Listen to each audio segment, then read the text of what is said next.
So thank you, everybody, for being here this morning. I'm Jonathan Newman, no relation to Patrick Newman, as we've already covered. I want to start off with a short story. I was perusing the New York Fed blogs. So the people at the New York Fed, they run this blog and they write about different topics. And this was a few years ago, and I found a blog about the Panic of 1819, which I was sort of interested in. So I read through it. And I'm also a professor of economics, and so I read papers that my students write. And one of the jobs that I have when I'm reading papers is, you got to check for plagiarism. You got to, make sure that the students aren't copying somebody else's work. Unfortunately, while I was reading this blog from the New York Fed, there were some bits in there. And here's what I found. There were some bits in their blog that sounded exactly like Rothbard's book, The Panic of 1819. Like word for word, actually. So I feel like I did catch them plagiarizing Rothbard. And the way that I know that I actually did catch them is because they admitted to it afterwards. So after, I guess they saw there was a bunch of web traffic going to their article from Mises.org, and they're like, what in the world? Why is everybody going to this old article about the Panic of 1819? And you'll notice that they added this author's update. Murray Rothbard's The Panic of 1819, Reactions and Policies was an additional source for this post and should have been cited. We regret this omission. To which I was thinking, man, I hope you regret it. Yeah. And so the reason I start off with this is because I want to cite my sources here at the beginning. Major source for this talk is what I learned from Roger Garrison, both at Auburn University and also in his lectures here. And not just the content, but also his style. I've got some, hopefully I've got some amusing moving parts in the PowerPoints. Rothbard was, Garrison was very famous for the moving parts of his PowerPoints. So here we have Mises and Rothbard. They're fighting against Friedman and Keynes. So here we go. They're about to throw the first punches. Oh, first a little bit about the title. So I was very intentional with the title. It's a long title, Austrian Economics versus Keynesian and Monetarist Macroeconomics. And there's just 3 points that I want to make about the title. First is that Austrian economics is not divided into micro and macro. So hopefully you've seen over the course of the week that we progressed from talking about human action and what are some of the things that we can say about human action that are necessarily logically true. What can we derive? What are the implications of the fact that we make choices? So which is a sort of a micro focus. We look at one individual making a choice and we tease out what sort of things apply to all humans making any sort of choice. And then we develop into a theory of prices, a theory of money, a theory of interest. And so we can talk about how credit markets work. And it turns out that this sort of like smoothly flows into talking about economy-wide phenomena like inflation and business cycles and economic growth. So there's not Austrian microeconomics and Austrian macroeconomics. It's one edifice. It's one body of economics, and it's all interrelated. There's no, if you found out something that works or that you see in the macroeconomy, it doesn't really accord with what Austrian micro might say, then that means there's some sort of disconnect. There's something wrong. So it seems like the macroeconomy shouldn't be thought of as anything more than just the sum of all the individuals' preferences and their exchanges and what's going on. So why would we expect to use a different set of tools to talk about macroeconomic phenomena as opposed to what happens at the micro level? Okay, so for Austrian economics, all cause and effect happens at the micro level. However, it does not mean that we can't talk about economy-wide phenomena. We can. So we have this fully integrated body of economic theory. Mainstream economics, however, is divided. There are microeconomists, and they're actually subdivided into further fields. There's like labor, there's health, there's energy, all of these different subdivisions of microeconomists in the mainstream. And they all do their own little things in their own little fields. And then there's this other group, this other umbrella of macroeconomists. And just from personal experience talking with people who work in both of those fields, they don't understand each other. Like I've been in seminars where it was a macro topic that was being presented, and the microeconomists that were sitting there, they told me afterwards, this doesn't make any sense to me. So it's not just that They're doing different things. They're focusing on different things. They literally don't even understand each other, which is good evidence to show that it's almost like two totally different sciences, two totally different fields. But this definitely doesn't apply to the Austrian school. So this is why I called it Austrian Economics versus Keynesian and Monetarist Macroeconomics. So there's this entire body of thought that we're putting up against just the macro theories from the monetarists and the Keynesians. Finally, notice that it's Austrians versus the Keynesians and the monetarists. So they're grouped together, and they were on the right side of the screen in the Street Fighter example. So they're together, and I hope that we'll have time to show that the monetarists and Keynesians are actually very similar. They have very, very similar ways of approaching answering macroeconomic questions, and actually their policy prescriptions can line up as well. Okay. There's some fraying at the top. So even mainstream macroeconomists understand that there are some serious issues with macroeconomics as it's performed today. And I have a few quotes to show you this. So Noah Smith is saying, was commenting on how nobody in the academic macroeconomics was able to predict the most recent financial crisis. We have a quote from Paul Romer. This is from a great paper about mathiness, where he says, presenting a model is like doing a card trick. Everybody knows that there will be some sleight of hand. There's no intent to deceive because no one takes it seriously. So this is a pretty serious indictment against how macroeconomics is done. Larry Summers says real business cycle models have nothing to do with the business cycle phenomena observed in the United States. Robert Solow, who developed a very important growth model in mainstream macro, has a serious critique of the dynamic stochastic general equilibrium models. Mankiw, who wrote a very important Principles of Economics textbook, said that the work of the past several decades in macroeconomics looks like an unfortunate wrong turn. And finally, one of the presidents of the Federal Reserve District Banks says that macroeconomics has very little to offer by way of answers to the questions of why does an economy have business cycles and why do asset prices move around so much. So this is a pretty serious indictment. And what I'd like to offer today is that Austrian economics fills this gap. It doesn't have these sorts of errors, and so we'll see why. Okay, so a brief review of what Austrian economics has to say about macro questions, macroeconomic phenomena. I'm glad that David Howden, at the beginning of his talk, he showed how, I think he got this from Hayek, we need to understand how things can go right before we can analyze how things go wrong. And so the way things can go right for a macroeconomy is if we lower our rate of time preference, if we decide that we're going to decrease how much we want to consume today, which means that we free up resources that can be used for investment so that we can produce more, then what that does is there's a total restructuring, a total reallocation of how resources are used in the economy, away from consumption and towards production, which means that we're allowing for more production of the goods that we would like to consume in the future. So this is the path to economic growth. This is the Austrian answer. How do you grow an economy? You save, you invest, you produce more. And when that happens, entrepreneurs will change the way that they're producing things in accordance with the societal rate of time preference. So hopefully that's just a brief review of what you've already learned so far this week. How things can go wrong start with manipulation in credit markets. So specifically through the banking system, if we have an increase in the supply of money, this artificially lowers the interest rate and distorts the way production is done. So new money enters circulation through credit markets, which is a special case of Cantillon effects, and it lowers the interest rate. Entrepreneurs bid for factors of production and begin to implement new, longer lines of production, just as if there were increased savings. Incomes increase, which lead consumers to consume more and bid up the prices of consumer goods. Real investment, however, has not increased. So the entrepreneurs will find an increasing scarcity of the capital goods required to complete their projects, which leads to an increase in the cost of production beyond what they anticipated, and so they abandon those projects. So this is just a very short description of the Austrian boom-bust cycle, and it has a very specific, very certain beginning. So we know exactly what causes it, and we can trace through the pattern of what will happen when we see this manipulation in credit markets.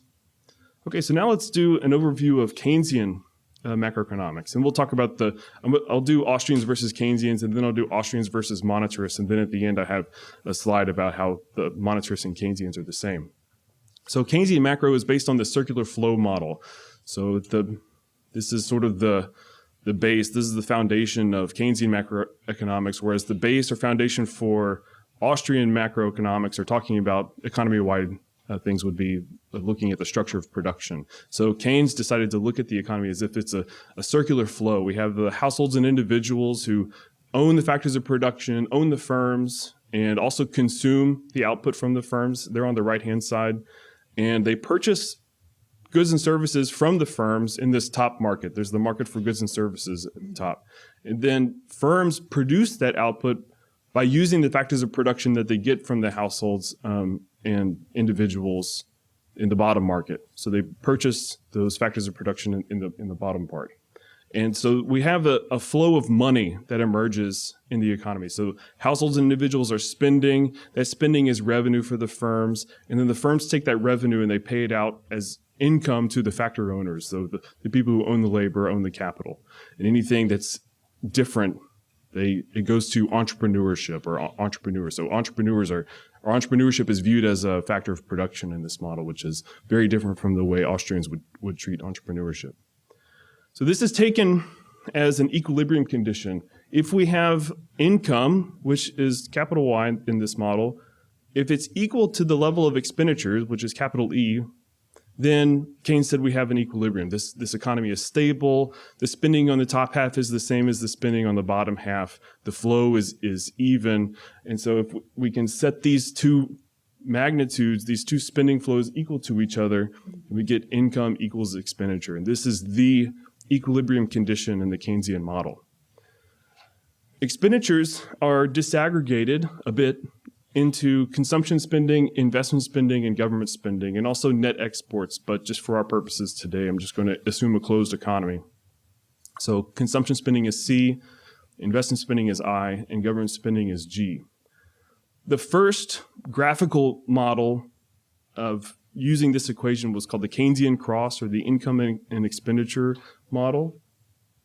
So you take those three components of expenditure and you stack them on top of each other. And that gives you the total level of expenditure in the economy. So you have consumption spending, and then you add investment spending, and then you add government spending. And that gives you the total level of expenditure. Notice that there's this diagonal line coming out of the origin. That's the equilibrium condition line. That's the line where all levels of income equal the levels of expenditure. And so if our economy is on that line, it means that we're in macroeconomic equilibrium from the Keynesian perspective. Okay, so you'll notice that only one of the components of the expenditure has a slope, and that's the consumption function there at the bottom. The consumption function is the only one that has a slope, and it's totally dependent on income. So you add the intercept is autonomous consumption, and you have income multiplied by what's called the marginal propensity to consume, which turns out to be the only variable that goes into determining the Keynesian spending multipliers, which you've heard a lot about, I'm sure. And then you stack on investment spending, which isn't dependent on income, importantly, and government spending, which also is not dependent on income. Notice the slope of that investment spending line and the government spending line is totally dependent on the consumption function. So you just sort of stack it on top. In my classes, I like to refer to it as a stack of pancakes. You've got a stack of consumption pancakes, a stack of investment spending pancakes, and a stack of terrible tasting government spending pancakes. Okay, so the reason I talk about the stack of pancakes is because it makes it easier for students to think about taking some of those pancakes out. So if we start taking away some spending, and in the Keynesian model, what's typically done is we say there's this unanticipated decrease in investment spending. So you see that investment spending line? What I'm about to do when I click the button here is it's going to fall, but you'll notice that the top line falls down at the same rate. It does the same exact thing. So, and that's because what we're going to stipulate is that there is no response from the government. There's no government policy that steps in and says we're going to change the way we're spending because of the change in investment spending. So watch what happens when we have an unanticipated decrease in investment spending. Well, it wasn't very smooth. So they both fall together and the economy collapses. And the reason for that is because of a very important Keynesian assumption that's put in, and that is that wages are sticky. Everybody's heard of this, the whole sticky wage thing. And so since wages are sticky, if we have a decrease in spending, which means that firms are receiving lower revenue, firms still have to pay those higher wages or those stuck wages. And so they decrease output, but then they can't lower the wage so that they can have full employment at the new lower level of spending and the new lower level of output. So there's this inherent mismatch. There's these inherent, persistent disequilibria in labor markets because wages are stuck at too high of a level for whatever reason. There are a few reasons that are offered, like maybe there's a psychological reason workers don't want to accept a lower wage. There are maybe legal issues. So like, what if the wage is at the minimum wage already, which means it's illegal to lower it. So whatever the case, if we have sticky wages, labor markets can't clear. And so the economy just spirals down into depression. So like there's this initial decrease in investment spending that causes the whole economy to collapse. Which, by the way, in the Keynesian system would happen a lot because investment spending is considered as very unstable. It's guided by these animal spirits. It's impossible to predict. If investors are optimistic, then they'll increase their spending. If they're pessimistic, then they'll decrease their spending. That's basically it. Just comes out of nowhere. There's just the major changes in investment spending that come from nowhere. And because of this inherent instability of investment spending, then the entire macroeconomy is in this fragile position. So the whole economy crashes. Okay, so let's look at the story of the Keynesian story of how things can go right.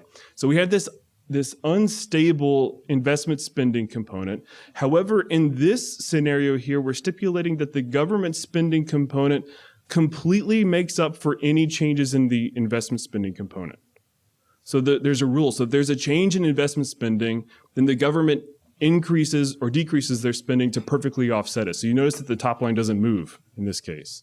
So the animal spirits are moving that investment spending line up and down. So investment spending increases and decreases all the time because of animal spirits. But the government, thankfully, is there to step in and prevent us from spiraling downward into depression, because whenever the investment spending pancakes come out, the government adds some pancakes right on top so the total stack of the pancakes doesn't change.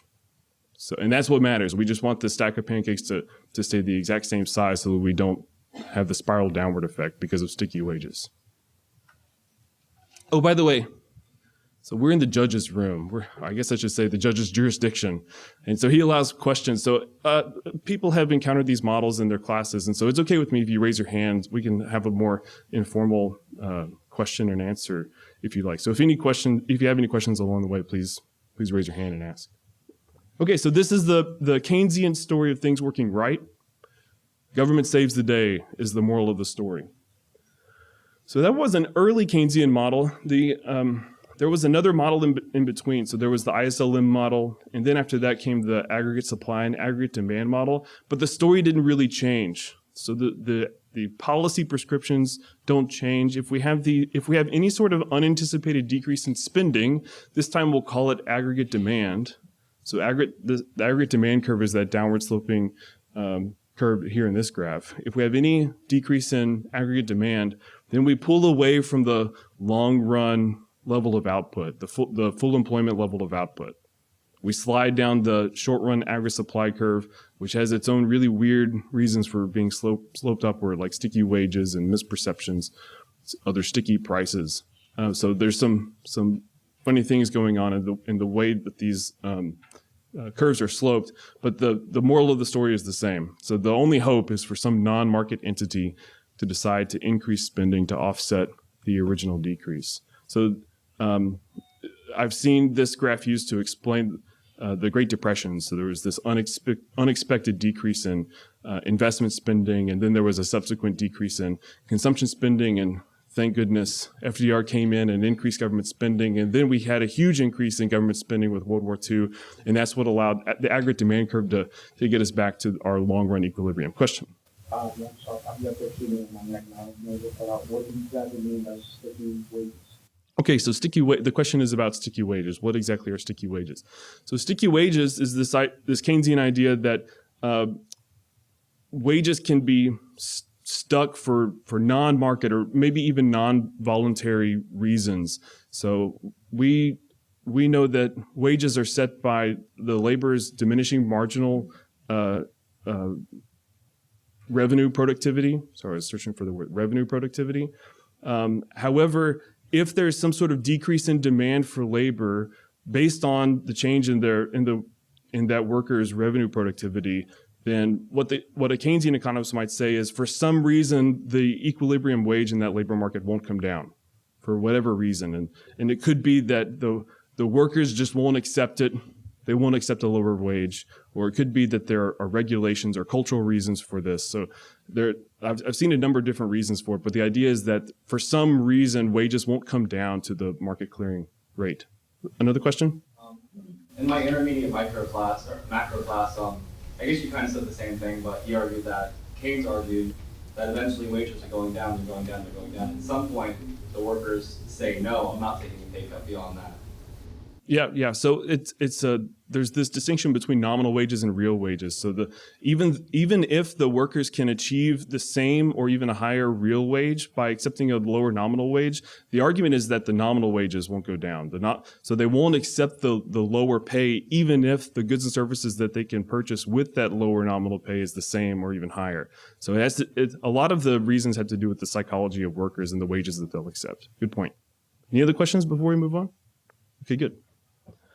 So let's compare the Austrian story with the Keynesian story. So the shape of the business cycle for Austrian economists is boom and then bust. So we have a cause of the boom, and the cause is the artificial credit expansion. So it's boom and then bust. For the Keynesians, the shape is bust and then boom. So there's this unexpected decrease in investment spending that sort of comes out of nowhere, and then the government steps in, saves the day, or there's some other exogenous increase in spending. Exogenous just means outside of the system. There's some sort of increase in investment spending or government spending or consumption spending, perhaps, that allows aggregate demand to increase so that we get back to our long-run equilibrium and we're out. So it's a bust and then boom. So a lot of times when Austrians and Keynesians are debating each other, discussing business cycles with each other, just because the shape is different in the minds of these economists, they start to talk past each other. So if you consider the bust is the first part of the business cycle, then you're going to talk past, or you're not going to be speaking the same language as somebody who considers the boom as the first phase of the cycle. The causes are totally different. The cause for Austrians is the artificial credit expansion. For Keynesians, it's the instability of investment spending, specifically an unexpected decrease in investment spending. And the diagnosis for Austrians is the malinvestment and overconsumption that Dr. Howden talked about in his lecture. So we produce the wrong things in the wrong ways, and consumers increase their consumption beyond what they would have done absent the artificial credit expansion. For Keynesians, the diagnosis is there's this steep decrease in aggregate demand. The cure for Austrians is to simply let the bust run its course. Dr. Howden did a good job explaining how the recession is actually the healthy process of figuring out where the factors of production should be in the structure of production. So how should we be using all these capital goods and labors that we have available? How should we be using all these resources in a productive and profitable way? And that's what the recession is. It's discovering, refiguring out how to produce the things that consumers demand. The cure for the Keynesian is both expansionary monetary and expansionary fiscal policy. So I didn't talk through the details, but there are two ways to increase aggregate demand by policy. You can just increase government spending, which is a component of aggregate demand. And we saw that directly in the old Keynesian cross model. We just increase government spending whenever there's a decrease in investment spending, then we avoid spiraling downward into depression. However, in the aggregate supply and aggregate demand model, it's common for students to list out what are the shifters of aggregate demand. And one of the shifters of aggregate demand is monetary policy. It turns out that if you increase the money supply through credit markets, you make it cheaper for businesses to borrow to purchase factors of production. You also make it cheaper for consumers to borrow to purchase homes and cars. And so you can increase consumption spending and investment spending through expansionary monetary policy.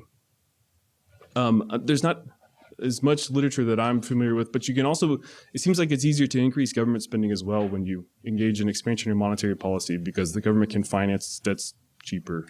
There's less literature on that though. So the moral of the story here is you can use expansionary monetary or fiscal policy to increase all sorts of spending in the economy, and that's the cure. To restate the cure, Austrians would say we need to let consumer demand dictate how the factors of production are allocated, how resources are allocated. We want prices to be in accordance with what consumers demand, including the imputation of value from the consumer good back to the factors of production. So we want consumer demand to reign supreme. The cure for the Keynesians restated is the government needs to step in and be in charge of what prices are and what spending should be. This is a very critical point in my lecture. The prevention for Austrians is don't let there be an artificial credit expansion. Basically, leave money production out of the whims of bureaucrats. Don't let money production belong to somebody who can just increase it or decrease it, especially if the increases come through credit markets. The prevention for Keynesians is let the government have complete control in these sorts of cases. So if we need the government to have the ability to increase and decrease spending, increase and decrease the money supply, in the case we have this all of a sudden decrease in aggregate demand. All right, so the reason I said this is a critical point is because you'll notice that the prevention for the Austrians is the cure for the Keynesians. So the Keynesians say we need to use expansionary monetary policy to fix the recessions. Austrians say no, that's what caused the problem in the first place. That's how you prevent future booms and busts. That's how you prevent the business cycle. So there's a very extreme divergence of views in terms of the view on expansionary monetary policy. Okay, I'm about to move on to monetarism. Any questions about the differences between Austrian school and Keynesians? Yes? So the pure scenario picture, like what would you say if somebody came and said, well, sure, there can be an Austrian boom bust, but then there could be a secondary depression explained by falling aggregate demand? Yeah, there's a great paper by Dr. Salerno that explains the secondary depression in the Austrian boom bust cycle story. The paper is Austrian business, a reformulation of Austrian business cycle theory. Am I getting that right? And so I recommend that you read that paper that explains that secondary depression. Yeah, it's a very good paper. Any other questions? Okay, so monetarism is not very complicated, really. It's really just one equation. They sort of hang their hat on this quantity theory of money. So we can explain almost all, maybe all macroeconomic phenomena just by looking at the quantity theory of money, also called the equation of exchange. Okay, so let's review the elements here. So we have the money supply is M. Skip over V for a second. P is the price level, which I talked about in my previous lecture. If you weren't there, there's no such thing as the price level. We'll talk about that later.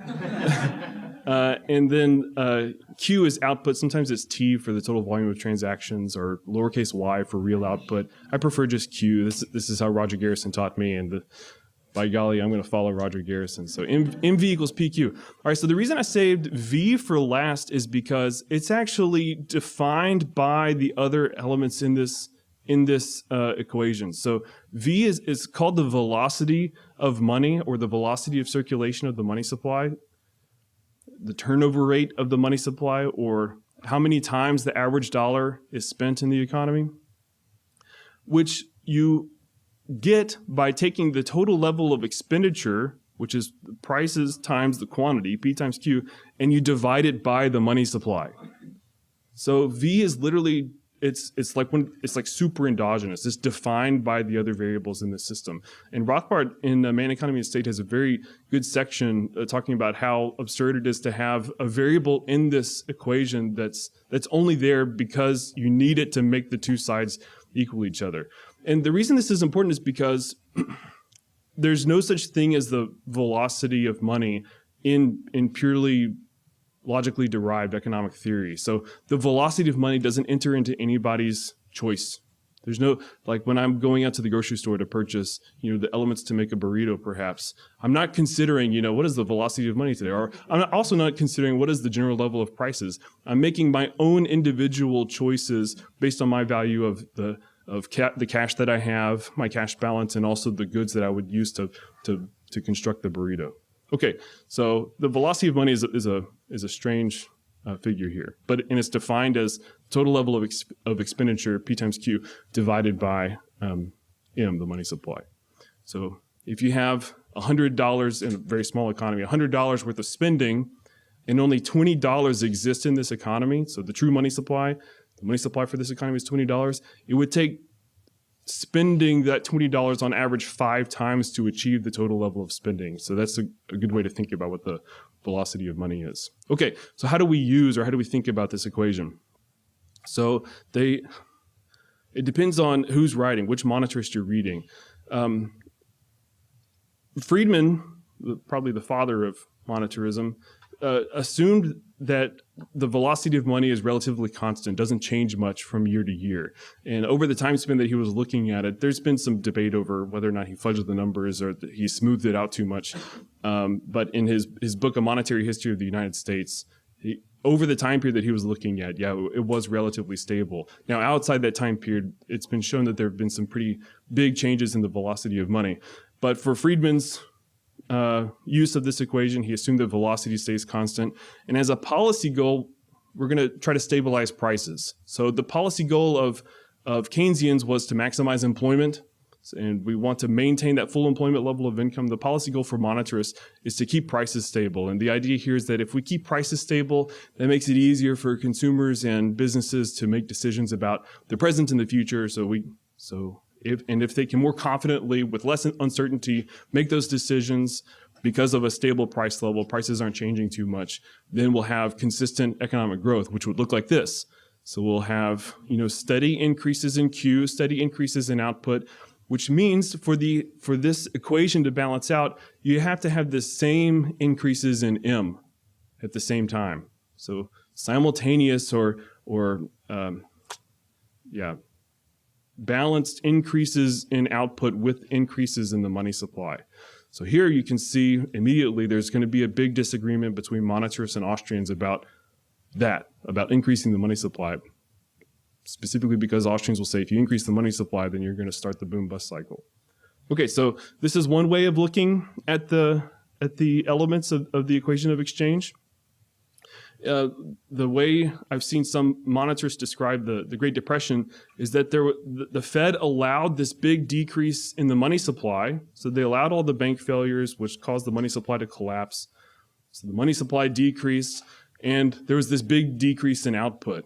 And actually it was so big, and because of the price level, the money supply was falling, prices also fell and the velocity fell. So we had this decreases all around. So the Great Depression was just money supply was falling, velocity of money was falling as they're more reluctant to spend money, so the velocity of money decreases, prices also fall, and output obviously fell by about a third. So this is this is really the main apparatus that monetarists use to analyze macroeconomic phenomena. Okay, so this is not cherry picking. So this is a direct quote from the book by Friedman and Schwartz. So here they say changes in the behavior of the money stock have been closely associated with changes in economic activity, money income, and prices. The interrelation between monetary and economic change has been highly stable. Monetary changes have often had an independent origin. So if we have a central bank that has discretion over the money supply, that's what they're talking about, that independent origin. They have not been simply a reflection of changes in economic activity. So we can use M as a policy variable. So that's outside of the market system. Use M as a policy variable to achieve the macroeconomic ends that we would like, namely a stable price level so that we can have consistent economic growth. Okay, so what are the Austrian responses to this? There are quite a few. probably the most fundamental response is that the analysis starts with data availability as opposed to sound economic theory. So they're not starting from the ground up. How do people make choices? Why do people purchase this as opposed to this? Or talking about things from a micro foundation, as some economists might say. It starts with, well, we've got this money supply data. We can construct data on the velocity of money by taking total expenditures and dividing it by the money supply. And we know it's true, so it has to be true that the money supply times the number of times it's spent, it must be equal to total expenditure, price times quantity. So we have this data, so let's use this as our main apparatus of considering changes in the macroeconomy. As opposed to the Austrian method, which was we start with human action, you get diminishing marginal utility, you get law of demand, law of supply, and onwards and upwards until you construct this massive business cycle theory or critique of socialism, for example. Another criticism is that, well, this really isn't a criticism, it's just a statement, MV equals PQ is a tautology. There's really no argument over the truthfulness of this. So even if you consider P an array of prices or a vector of prices, you can still multiply it by the vector, the horizontal vector of all of the different goods that are produced in the economy. So you can still calculate total spending on the right-hand side, and that must equal, there's no argument over this, the money supply times the velocity, if the velocity is defined as whatever number it takes to get these two sides to equal each other. So there's no argument over the truthfulness of this equation. The argument is over the cause and effect. And if you just look at an equation, the cause and effect isn't clear. In fact, if you notice the two examples that I went through, one time I started with an increase in output and said, well, what that implies is that we need to have a monetary policy like this. And in the other example, I said, well, suppose we allow the money supply to collapse, what's going to happen to the other variables in the system? So there's this big question over which variable causes what? Which one is endogenous? Which one is exogenous? What direction is the cause and effect here? And it's not clear just from the equation where that is, as opposed to the Austrian apparatus, the Austrian theory where cause and effect is at every step along the way. Here's a nice quote from Mises. He says, it's essentially nothing, he's talking about the equation of exchange, it's essentially nothing but a mathematical expression of the untenable doctrine that there is proportionality in the movements of the quantity of money and of prices. So this is not just a critique of the equation of exchange, but also of thinking about changes in the money supply having a proportionate or even effect on the general level of prices. So Mises did a total smackdown of this, of thinking about that relationship as a mechanical one. So if we increase the money supply, there's going to be this sort of effect in general on the price level, and thinking about all prices changing in one direction versus another direction. Mises just totally smashed it. So it turns out that there's no way to do that. Even in the Angel-Gabriel model, there's no way to say for sure that all prices are going to rise evenly or decrease evenly if there's some sort of change in the money supply. Austrians would also say there's no such thing as the price level. So as a number, so we can't just plug in one number in this equation. There's no such thing as the price level. It's the closest thing that we can get to is a constellation of prices. One of my favorite analogies is the swarm of bees analogy, that the price level is like a swarm of bees. So all of these prices that are moving in relation to each other, the swarm can go up and the swarm can go down. But if you're just looking at the midpoint of the swarm of bees, then you're sort of missing the whole point. You're missing all of the relative changes, all of the Cantillon effects that might happen. Another criticism is that there's no reason to seek to stabilize P. In fact, Austrians would say like the whole point of prices is for them to be able to move up and down in accordance with the total stock of some good and the demand for that good. So we want prices to fluctuate. We also want prices in general to be able to fluctuate in accordance with people's change in the demand for money. So like we need prices and the entire price level to be able to fluctuate. So seeking to stabilize the price level seems, first of all, it seems sort of arbitrary. Like why seek to stabilize something that we need? In the functioning of a market economy, we need prices to be able to change. We've already talked about how V is pretty much meaningless. There's another quote from Mises here. The mathematical economists refuse to start from the various individuals' demand for and supply of money. They introduce instead the spurious notion of velocity of circulation, fashioned according to the patterns of mechanics. Mises also criticized the idea of money circulating, period. So money actually doesn't circulate. At any given moment, all dollars are held by somebody. They're in somebody's cash balance. So even in a transaction, one moment the money belongs to one person, and the next moment it belongs to the other person. So it's not really good to think about money circulating through the economy, even though I tend to use this phrase as well. But if you're thinking about the circulation of money, either from a Keynesian or a monetarist perspective, then you're sort of missing out on the fact that money is demanded to be held in individual cash balances by individuals, as opposed to thinking about money as this independent, abstract variable that's flowing through the economy, either in a circle or it's being turned over, like in the quantity theory of money. Once again, similar to the Keynesian critique that we saw from the Austrians, the policy prescription in a recession, which is expansionary monetary policy, restarts the boom-bust cycle. So Friedman was very famous for saying that the Fed should have stepped in during the Great Depression, or during the initial crash in the money supply. They should have stepped in and prevented that decrease in the money supply by bailing out banks, by increasing the money supply in various means. So this is what causes the boom-bust cycle for Austrians once again. So this is a good analogy of the problems of monetarism from Roger Garrison. This story, the case of the cabbage-eating Mississippi monster. So we'll work through this and see what Garrison has to say. Suppose that in late October of 1929, a 1,000-pound monster showed up in Mississippi. It spent the next 3.5 years eating all the cabbages and quite a few rabbits between Jackson and Pascagoula. By early March of 1933, the monster weighed 4,000 pounds. It's a big monster. 2 investigators are sent to Mississippi to get a handle on the situation. One is from Vienna, the other is from Chicago. The Viennese investigator asks, where in the world did this hideous thing come from? So the analogy here is that Austrians they see a business cycle and they look for what caused it, what caused the boom that preceded this bust. And they're going to look for expansionary monetary policy. They're going to look for new money entering the economy through the credit markets.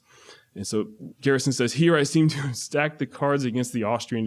It's hard to even imagine an insightful answer to this question, unless, of course, the monster turns out to be the unintended consequence of some ill-conceived government-sponsored bionics project. So I wonder if Stranger Things could approach Roger Garrison for some ideas on Stranger Things Season 4. This would be a great story there. The Chicagoan shows up, shoves the Austrian aside and says, never mind how this thing got here. The real question is, how did it grow from 1,000 pounds to 4,000 pounds? How did an ordinary run-of-the-mill garden variety monster quadruple its weight in 40 months? So how do these small recessions turn into big recessions? The Chicagoans' answer, of course, is it was all the cabbages. It's the cabbage's fault that the monster was eating. He couldn't get good data on the rabbits, unfortunately. The correlation between cabbage consumption and weight gain leaves no doubt about the issue. So this is a fun story to show how monetarists look at recessions and business cycles compared to how Austrians look at business cycles. So Austrians show up, ask where did the monster come from? Where did the bust come from? And they're going to look at the boom. Chicagoans, when they're looking at changes in the variables after the fact, when they're looking at changes in the money supply, changes in price, changes in output, once there is a bust, then they can talk about this all they want to, but they're still not asking the right question, which is, where did the bust come from in the first place? Just as an aside, if you're interested in researching sort of the shape of Friedman's business cycle model, you should Google the plucking model, P-L-U-C-K, plucking model. So like there's this long run growth trend and you can pluck down this line and you get the bust and then the boom. So the shape for the business cycle for monetarists is the same as the Keynesians, is bust and then boom. So Keynesians and monetarists are in the same camp in terms of shape, as well as other things, which we'll get to in 1 second. Milton Friedman died before the financial crisis, but he lived long enough to have the opportunity to see what was happening while the housing bubble was being inflated. And so Professor Salerno found this quote, and I thank him for it. Friedman was interviewed by Charlie Rose, December of 2005 when it was becoming very obvious that there was a housing bubble. And actually, even in 2002 and 2004, you can find some of the earliest Austrian predictions of the housing bubble and the consequences that came. So here's what Friedman said: the United States is at the peak of its performance in its history. There's never been a time in the United States when we have had the state of prosperity, its level, and its spread that we've had in the last 10 or 15 years. There's never been a 15-year period in which there has been so little fluctuation in prices and inflation. Inflation has stayed around 2 or 3% or less for the last 15 years. It's unprecedented. I certainly do, and then it's implied in the interview, give credit to Alan Greenspan for that. I think monetary policy is primarily responsible for it. So Friedman totally missed. I know it seems unfair because he's dead now, but I mean, if we can show monetarists didn't predict this, not just Friedman, but other monetarists didn't predict this, but Austrians did, it seems like we should, take a good look at the perspective in which they were predicting what happened. Okay, so I said at the very end we would talk about the similarities between monetarism and Keynesianism, and here they are. So both start their analysis with data availability. What sort of macroeconomic aggregates do we have available? What can we tally up? What can we count? As opposed to the Austrian position, which is, let's make an entire edifice of necessarily true, apodictically certain economic theory, and then see what we can say about the economy, as opposed to what the monetarists and Keynesians do, which is, what data do we have, and what can we do with that data? The MV equals PQ equation, I don't know if anybody picked up on this, is actually the same thing as the Y is equal to E equation. They're both tallying up total expenditures for the economy, just in different ways. So the Keynesians, they'll disaggregate expenditure between consumption spending, investment spending, government spending, and net exports. The monetarists will disaggregate it. It's actually, there's less disaggregation. There's more aggregation on the monetarist side than there is on the Keynesian side. So at least for Keynesians, they disaggregate Q into the different types of products that people are consuming and using. Consumption and investment in government, but we just have Q. We just have total real output there for the monetarist. So there's a higher level of aggregation even on the monetarist side. The policy prescription is the same. So Keynesians would say, yeah, we can use expansionary monetary policy to get us out of a depression, to solve the bust. So we had the bust and then the boom. Keynesians would add, yeah, we can also use fiscal policy. Monetarists are generally distrustful of using fiscal policy and using that part of government to fix the problem, but they're A-okay with using monetary policy just like the Keynesians are. So there's total alignment in terms of the policy prescription from both monetarists and Keynesians. And here I have a couple of quotes. Here's one from Friedman. We all use the Keynesian language and apparatus. And he just says that he rejects the Keynesian conclusions. Well, I would argue that I don't know about that. His conclusions seem pretty similar. A quote from Krugman that I got from a Robert Murphy blog post. You can always count on Murphy to find those good Krugman quotes. So Krugman said, old-style Friedman-type monetarists who focus on monetary aggregates are essentially in the same camp as Keynesians. So why don't they just, hug and kiss and just make it clear to everybody in the world? So thank you very much.